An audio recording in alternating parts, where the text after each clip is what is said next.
I'm just going to start just so that we can get the session rolling while we fix a few things. I'm Kundai Mapfinga, and I'm an international study advisor from the Zimbabwe office. So we are basically an international international study advisors. And we are based in a number of countries, South Africa and Zimbabwe being two of the many. And we give a free service where we help you study, we help you apply to a school of your choice in the universities that we work with, in the countries that we work with. So we will facilitate your application process, advise you based on, do you meet entry requirements? What are the requirements to apply to the university? What are the requirements to get a visa, for example, and take you through every single step to get to where you want to go. So some of the options that we have many universities in the UK, many in Australia, many in America, we've got a few in the Netherlands, we've got a few in Mauritius, just to mention a few of the countries that we have. So today is basically just to give you a bit of insight in terms of the entire visa process for the United Kingdom. We should have it showing just now, but I'm just going to start. If you can just get something to jot a few things down before you actually see the spreadsheet that we have. I'm just going to go through what I have here with me, which is the same one, but I won't be able to share it with you, mainly just because of technical issues. Okay, so some of the useful information that you need to have in order to apply to the UK. So once past the application process, so we will help you look at your academics and we will see if you meet the entry requirements of the specific program that you want. It's good to know that some programs need English qualifications. So outside of your basic English qualifications, some programs need an additional qualification. For example, IELTS, Pearson's. Those are two of the few that they accept. So once we get to that stage, and once you pay your deposit to the university to firmly accept your offer, so you will get an offer for that particular program, and then once it's unconditional. So unconditional means that there's nothing that you need to send to the school anymore for them to assess your application. They've assessed your application and they're happy with it. Once you get your unconditional offer, you pay a certain fee to the school.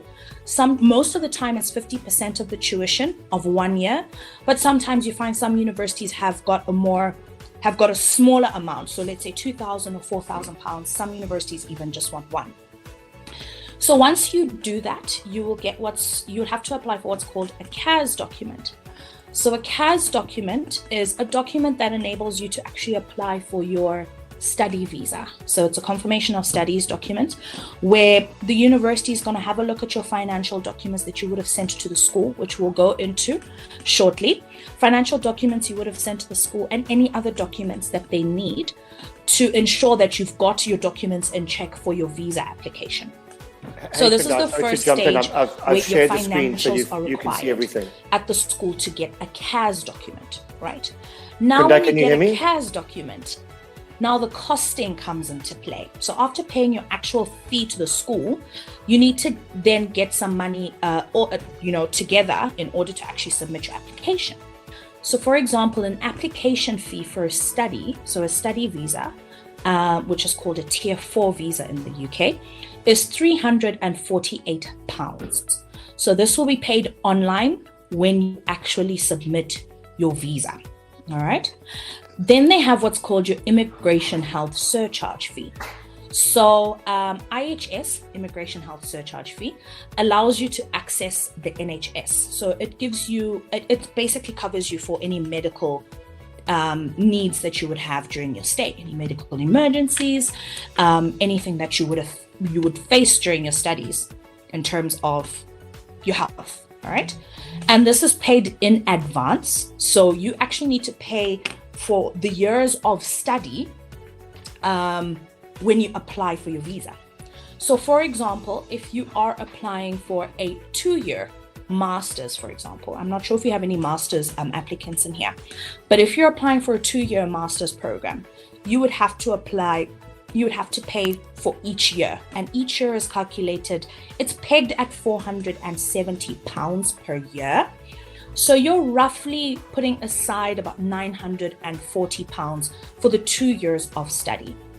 Now it's good to keep in mind that when you're paying your IHS, they are going to consider the 3 months before your program starts and the 3 months after your program starts, because your visa doesn't expire the day your program ends. They give you a bit of a grace period, all right? And they have to make sure that your medical, your IHS covers you in that time, yeah? And then because you are allowed to travel a month in advance, they have to cover you for that as well. Just in case you decide, if you apply for your visa early and you get it early and you travel before school starts, you need to have IHS that covers you before school starts. All right. Feel free to ask me any questions in the stage chat box, guys, and then I can actually get to your questions at the end. Yeah. Kundai, can you hear me? All right. Wait time. Kundai, so visas can you hear me? take 7 to 15 working days. All right. That is the time that they've given us, that you are given when you apply for your visa. But it's good to bear in mind the time in which you're going to apply for your visa. Sometimes you may apply when there's a lot of applications, so your visa might actually take the full 15 working days. Or you might apply where there's not so many applications and your visa may take 2 weeks, for example, or 2 weeks, which is about 10 working days. All right, so that's the wait time. That is how much time you need to kind of keep in mind when you're applying for your visa. Don't leave it till last minute, because it's not a one-day visa. It does take a bit of time. All right. You have to do TB tests. So you'll have to do your medicals for you to actually go to apply for your visa. So the medicals that they do is just a TB test. So you have to do your TB test. In South Africa, for our South Africa students that are in this event, it's 2,500 Rand. And for our Zimbabwe students, it's $165. All right. We have also given you the application link. So what happens is you'll log into the application online and you will fill in all the information that you need to fill in there. And that is actually your application. So you're not physically writing an application. It is an application that's done online, but you will take your documents to your visa appointment for them to upload to your actual visa so that it can be processed. Approved TB test centers. So there's Cape Town, Durban, and Pretoria for South African students. And then here in Zimbabwe, there's the Diagnostics Imaging Center in Harare. So what we will do is, once we get you to that stage, we will give you the address, we will give you everything. We'll give you the steps in which you need to take to actually book your medical appointment, do your medicals, pay for your medicals, and collect your medicals. So we will guide you through those steps. Right. The next thing is financials. Sorry, we can just go to the next one.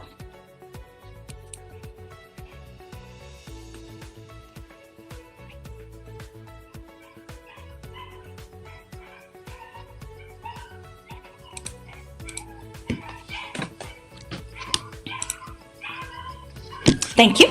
Right, so the next one is financials. So the full amount needs to be in an account, either in your account or your parents' account. So for the UK, they're a bit narrow in terms of who can be your sponsor. So it can either only be you or your mum and dad, or your mum or dad. All right. So the full amount needs to be in your account or in your parents' account for 28 consecutive days without dropping the below threshold. So there's a certain minimum requirement that should be in the account, and it needs to be in there for every single day up until we actually get the bank statement. Remain in that account up until you actually physically have your visa in your hand. All right. So how they break that down is they need to see 1 year's tuition fee. So what's going to happen is you're going to pay 50% or pay your deposit to the school, and then you need to have the balance of the tuition fees that you wouldn't have paid to the school, plus your living expenses for 1 year. So if you're within the London area, it is a little bit more expensive. So you need about 1,334 pounds per month if the university is within the London area. And then if it's just outside the London area or anywhere else in the UK, you need to have 1,023 pounds per month. All right. So it's 1,334 per month if you're in the London area, and it's 1,023 pounds per month if you're out of the London area. All right. You will only have to show a maximum of 9 months of funds, even if your course is longer. So 9 months of funds is basically 9 months of study. So that's why we say 1 year, because you've got 9 months of actual study within the 12 months. All right. So for example, the example at the bottom is, let's say your course fee is £18,000.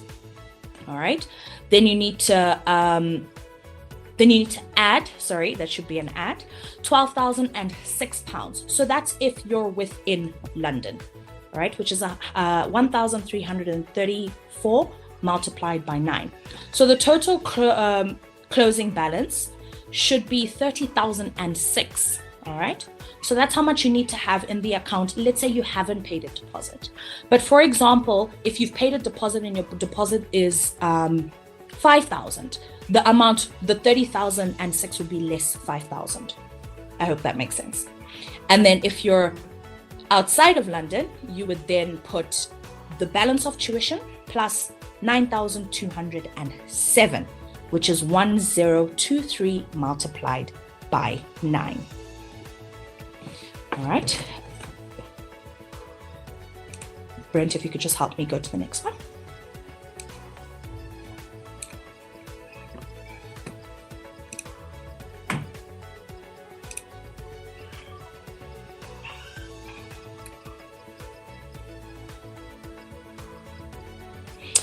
Awesome. Now we've gone that far. We've gotten your CAS document. You have provided all the financials. The school is happy with it. The school has given you your CAS document, and we are ready to apply. So these are the things that they need, and these are the things that we will tell you as we're waiting for your CAS. We will tell you, please get this sorted. Please put this together. So a recent passport, so your current passport, all right. And if you have any previous travel in your old passport, because within your visa, they will ask you, have you traveled to these countries in the past 10 years or so? If you have previous travel in your old passport, please can you keep that passport and actually have that passport as well? Sometimes, or most times, they need to just cross-reference your previous travel, especially if you've traveled to their country before. All right. So your confirmation of acceptance of study as well from the university. It's very key to make sure that if you get a CAS document, you double check all of the information in your CAS document to make sure that everything is correct. So usually most schools will just ask you to confirm if the information is correct before they generate a CAS document. So it's very important for you to ensure that it is all correct before they actually generate the official CAS document. All right.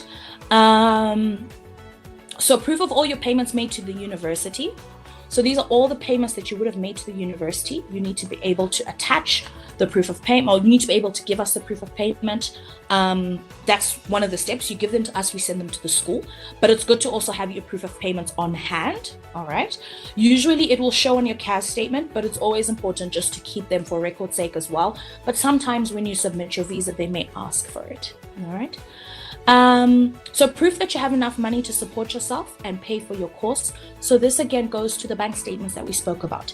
So those bank statements that we would have sent to the school, we also need to give them to immigration in order for them to assess. All right. And it has to be valid. So it shouldn't be older than 30 days throughout the process of your visa application. Then your TB test as well. that you're going to be given once you do your TB test. It could be the day after, it could be in 3 days. This is speaking for Zimbabwean students. I'll just have to double check how long it takes for the South African students. But in Zim, most times you can collect on the same day. But sometimes they do get a lot of applicants that they might tell you, please come the next business day. All right. If you're submitting bank statements and it's in your parents' account, you will need what we call a consent letter. So once we get to the stage, we will actually help you with the wording of this consent letter. All right. Because there's some very specific things that they want to know.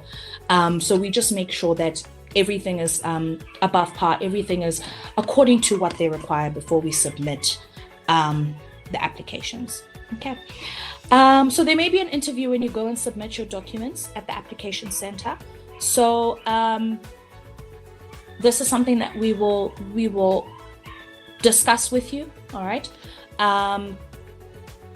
This is usually when you apply, there's something called a personal statement. So that's usually where some of the information that they want to know in your interview, you will have to find out about it very early in your application process when you write a personal statement. So it's very good to know the program you're applying for and to know that what you're applying for is in line with your career goals, etc. Okay. Okay, so those are the documents that we need. It is key as well, this one's not here, but it is key to have your academics, your original academic documents. All right, because what will happen is your CAS statement will state which documents were submitted to the university for assessment, and immigration will want to see those documents as well. All right, same applies for IELTS. So if the school needs IELTS, they will put it on your CAS statement that we have assessed your IELTS. So we also need to submit your IELTS to immigration. All right. Next slide, please, Brett.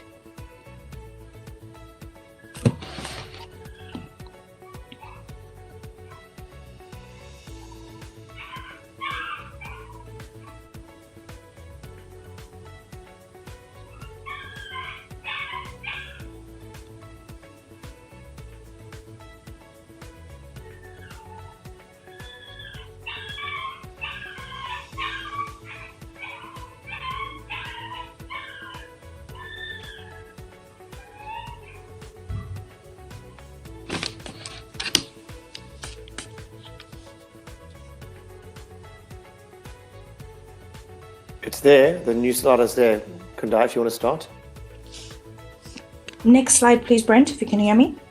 It's done. Oh, there we go. Slide, Thank you. Thank you. Yeah. Nope, you were the right one. Thank you. Right, so we've got many university partners, and we continue to grow literally every week.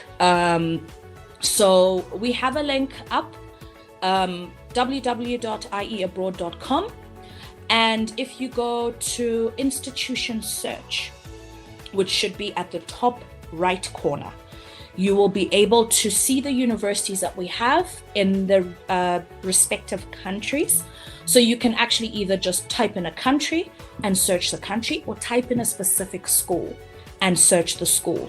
So it's key to, this is something that we will discuss with you when we get through consultation, but it's good to note that if it says pathway only, so some of them we have, and it says pathway only, this will mean that it doesn't offer direct degree programs, but it may offer foundation programs, which means an extra year of study. So we can always discuss that when we assess your documents. If we see that, okay, you maybe have fallen short slightly by maybe 1 point or 2 points or one subject, then we can tell you, okay, this is your option that you can take in order to then go into the university that you want.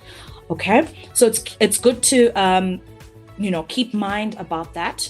If you see pathway only, if the university that you want says pathway only, you can just send us an email or even a message. We're quite active on our WhatsApps as well. You can just pop us a message and ask, okay, what does this mean? And we'll just re-explain to you that this is it's a pathway and this is the route that you can take.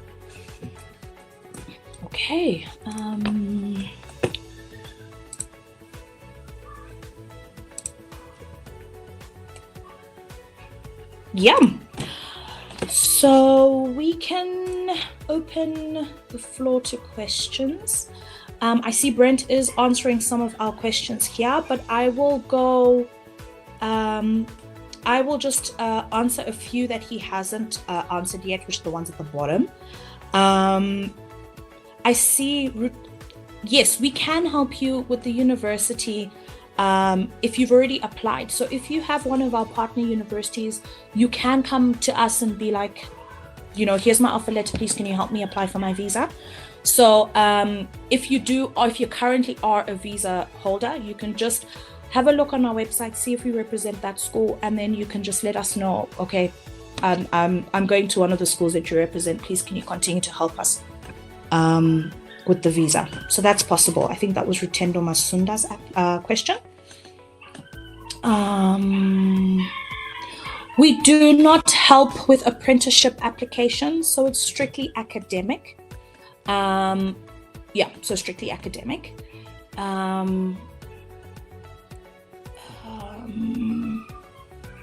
Right. What about if your uncle's sponsoring and other family members? So I'm not sure if Brent. Okay, so he has touched on it. So the UK is pretty strict on who can sponsor you. So it has to be either your parents, your mum, or your dad.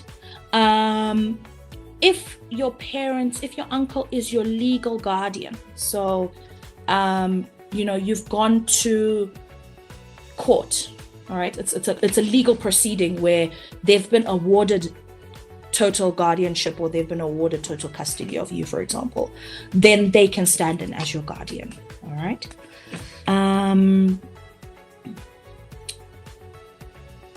Right. Do I have to spend 2 weeks in isolation if I'm not vaccinated? Yes, you do. So you still have to do your 10-day isolation in a hotel. Where Zimbabwe is still currently on the red list, so you would still have to do your isolation in a hotel. That's currently what's there. Yeah. Do you assist with choosing programs and shed light on that in UK? Which intakes, and please let us know about scholarships. So I'll start with the scholarship aspect. So scholarships are, if I would describe them more as discounts, that would be the best way to describe them, because they're not the traditional way that we understand scholarships of 100% or 50%. It could be a 20%, 10%, or even just a small amount in pounds that is offered. So it may be £1,000 that is taken off, 500 pounds that's taken off. So it's more of a discount rather than a scholarship. So technically, we don't assist with applications for scholarships outside of the small discounts that universities actually just that you can be automatically considered for. Yeah.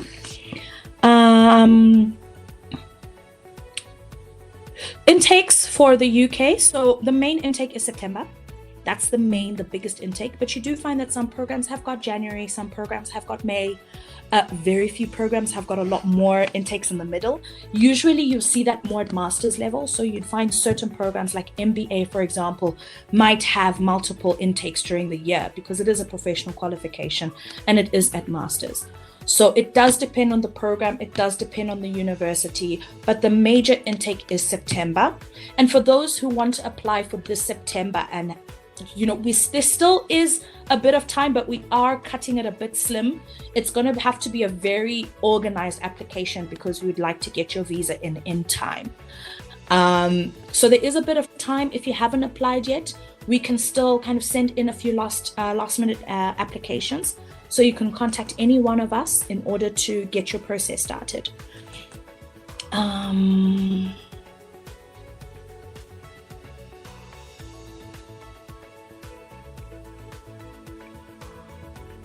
Zim bank accounts, as long as they are USD accounts, can be accepted. Unfortunately, the RTGS account is not acceptable at the moment. So it has to be a foreign currency account.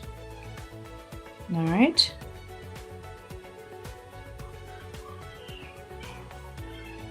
Caitlin, yes, it does. All right. It depends on the program that you want to apply to. So sorry, this is for the National Senior Certificate. I'm assuming this is a South African student. It does depend on the program that you apply to. But yes, that is one of the qualifications that they look at.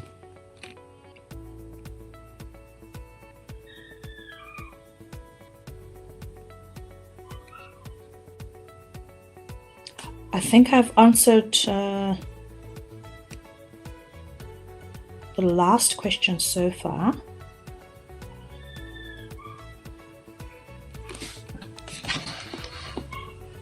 Kunda, I don't know if you can hear me still, but I'll try to answer that one for Caitlin again. The National Senior Certificate is accepted for most universities in the UK. What they will look at is just a grade. So depending on the university, they may ask for 6677, or they might even ask for 5566, depending on the university. There's lots of different options. We also have foundations and international year ones. So there's, depending on what your grades are, the best thing is to come see us. For a student waiting for results for 2022. Okay, so I will speak on the Zimbabwe side for 2022. It would be a good time to, so if you finished your A-level this year, you can still start applying. If you finished your A-level last year, you can still start applying for your 2022 intake this year. It's not too early. If you are applying, if you're still doing A-level this year, what I do suggest is get to a point where at least you are getting your, at least you get your predictions or your mock results. All right. Which should be around August, if I'm not mistaken.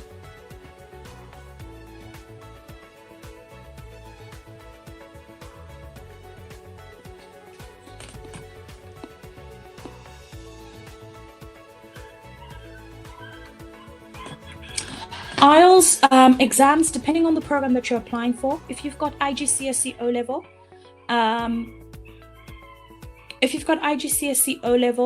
you will still, you might be considered for the English requirement. Yeah.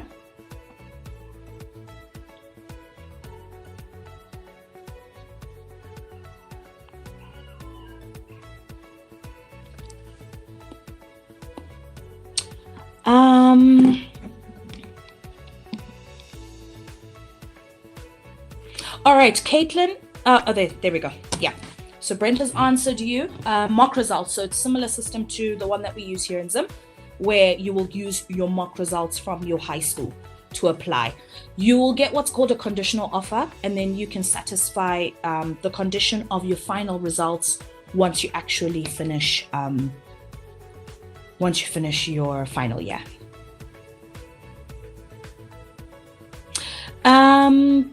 Yes. So online is available. So what most universities are doing at the current moment is blended learning approach, giving thought of the students who cannot travel to the UK right now. So some students can't travel to the UK right now. Some countries can. That's mainly because of their own restrictions. So the UK is open for travel for international students, but some countries still have their own internal restrictions. So online lessons for those who can't travel right now are available. Maybe you're waiting for your visa, or your home country won't allow you to fly out. So that is available for online lessons. It's not compulsory for everyone. If you can travel to the UK, you can, that's still fine. But they are still taking a blended approach to studies. So that means that you've got both face-to-face and online studies in your study program, but you can still travel. So what will happen is, let's say you have a program that's blended online and face-to-face, but you want to travel to the UK, that's fine. You will go and travel and stay in your residence or stay where you're going to be staying, but some classes are going to be online and some classes are going to be face-to-face.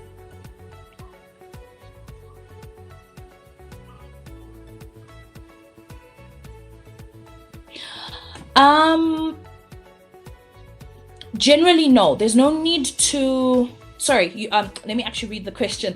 I have an honours degree. In order to apply for a master's, is there a requirement to have a qualification assessment? Generally, no.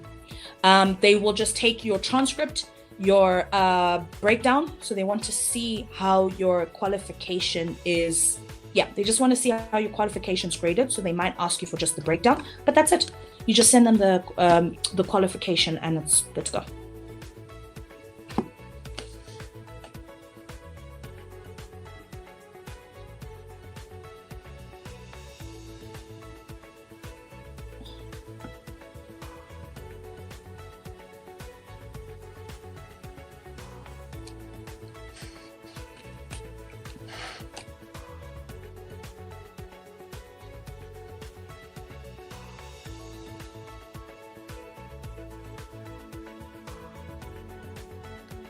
Jump in while we're waiting for Kundai to talk. I know she can't hear me, so she might speak over me.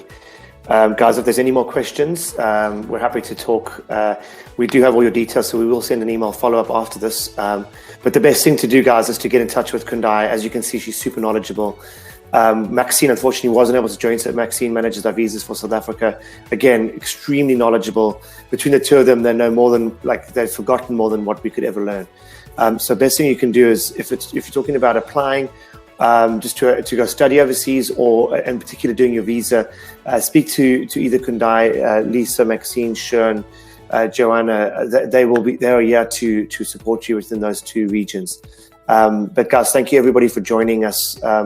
If there's any other questions, I'm going to stay online with Kundai's even dropped off.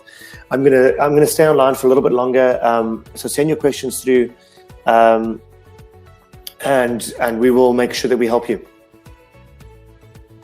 We do apologize for the technical issues. It seems to have plagued us. I mean, it was kind of strange that Kundai and I couldn't even hear each other talk. I mean, I could hear Kundai obviously, but Kundai couldn't hear me, which is quite strange. But anyway, it seems to have worked, and then the information that's come across has been really relevant. We will send this presentation to you guys all, so you'll get it all tomorrow. So our genius Tendai will send it all out tomorrow so we can have it. Delight, you're talking about a personal statement. Is it mandatory? It depends on the university. I'm going to say yes. In most instances, it is mandatory. They will ask you for a personal statement unless you're applying for a foundation. The personal statement, we have personal statement guidance. So when you're ready to apply, we can send you an outline of the personal statement. It's just a one-page document. It doesn't need to be super detailed. It just needs to be relevant to the university, but we can send you guidance on that. When you're ready to apply, we'll make sure we help you with that. Caitlin, if you've got any follow-up questions, you're welcome to, I sent some WhatsApp numbers above. So there's Maxine there for RSA. I believe you're in South Africa, so you can WhatsApp Maxine. She will be able to help you. Or I'm assuming you're not in Zim, but there's Zim's number there as well. But I will put Maxine's number here again. Just so you've got it, Caitlin. And then there's a question about someone who's applied to a master's in UE, University of West England. I'm planning to stay with my uncle going to college. Is it still compulsory to have money for living expenses? Yes, the answer is yes. You will still need to show living expenses, guys.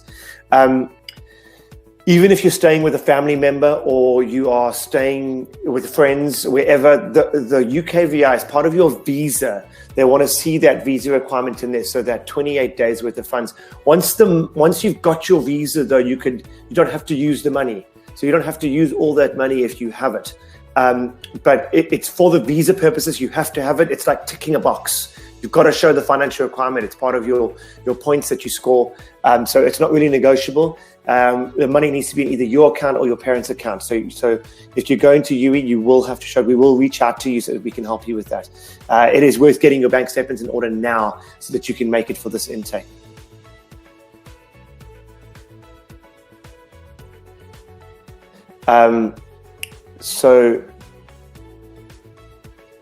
There's a question here about if I have a master's, do I qualify for a PhD? A PhD is not an easy answer. It's all about applying for a tutor and someone to tutor you through your program. So you'd have to, depending on the university and what they're offering or what you want to do in terms of a PhD. Technically, yes, if you've done a master's, you are eligible to apply for a PhD, but it doesn't automatically mean you're going to get in.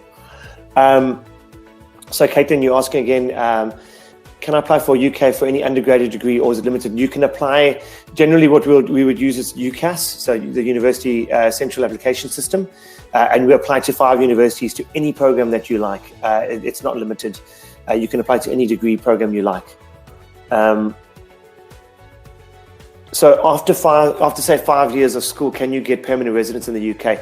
We're not immigration advisors, so I'm not going to give you immigration advice. But what happens is right now, what I can guide you on is that you can, after you've graduated from your undergraduate degree, you will be able to apply for what's known as the graduate route. So it's an additional 2 years of post-study if you've done an undergrad or a master's, or 3 years if you've done a PhD. Means you can stay back for 2 years and apply for work in the UK. Once you have got a job in the UK, as long as they're a tier 1 sponsor, they can sponsor you and you can stay on. And it's after a number of years. I'm not entirely sure at this stage. I think it's a further 5 years or so, and you can apply for your permanent residence. I'm not entirely sure. Don't quote me on that. But there is a route once you graduate to apply for your post-study graduate route pathway visa, and you can then use this to apply for a job in the UK. And it's unrestricted. You can work anywhere for those 2 years, but after the 2 years, you'd need a tier 1 sponsor to sponsor you to stay on. Generally, in most cases, it's becoming easier for companies to be able to come sponsors. They're trying to make it easier for students to be able to stay back. And once you are, the whole thing with the UK right now is once you are a qualified degree holder in the UK, they generally don't want to let you go. So the opportunity is there if you can take it. Any other questions, guys, while you got me? We've got a couple more minutes, 5 more minutes left. I'm happy to answer away. Again, guys, I'm going to put our website details on here, and you can learn more.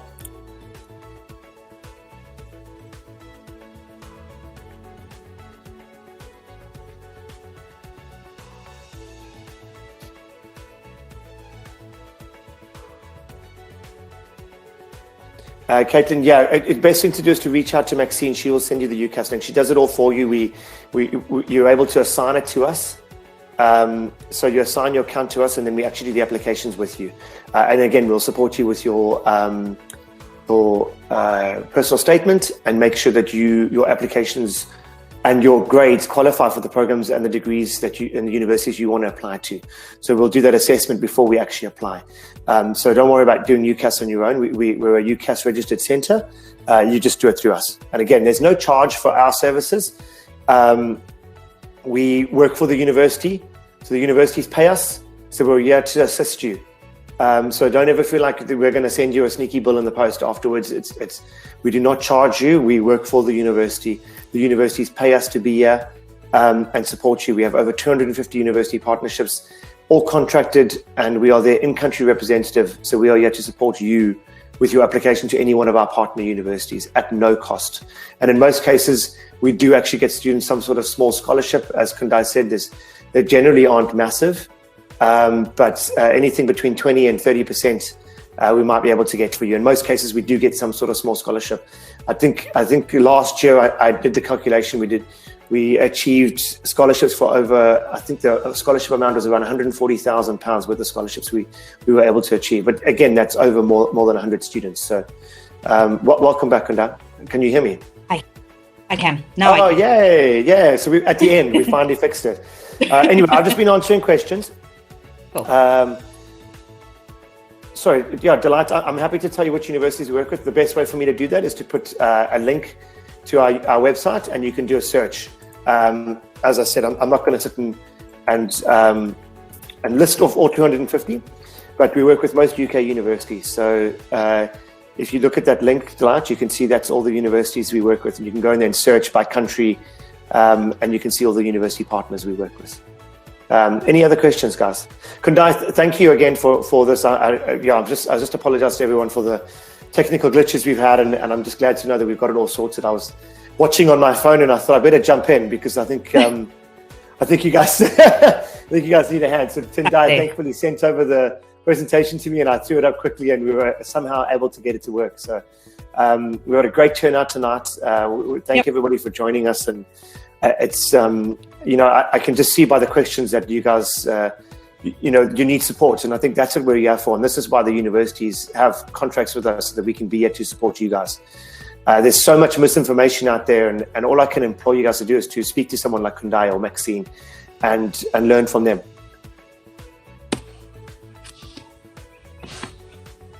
So Caitlin, we quote everything, we never quote anything in local currency in rands or things like that. We quote everything in pounds because, as you will have known, the rand fluctuates quite dramatically.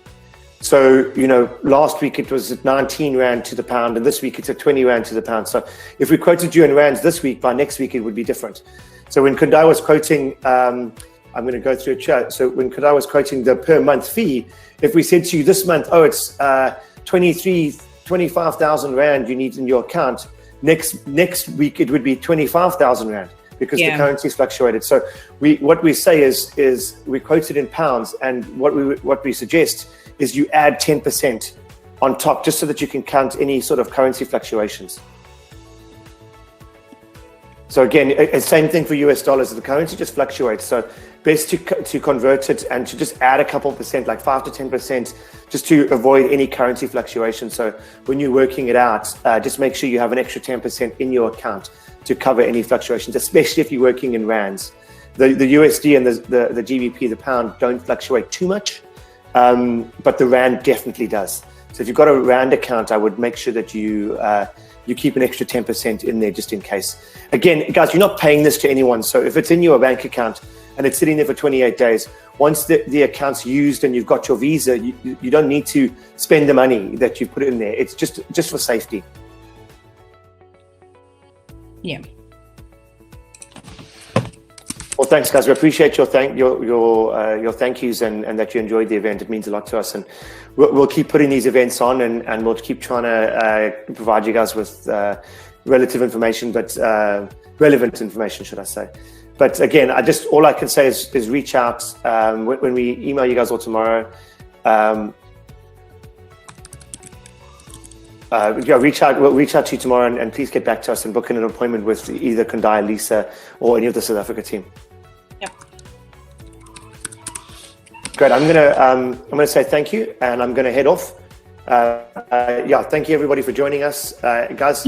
We will email you with our details and all the slides. So feel free to book in with us. Thanks, guys. Thanks, everyone. Thanks, Kundai. All right. Thanks, Brent. Bye.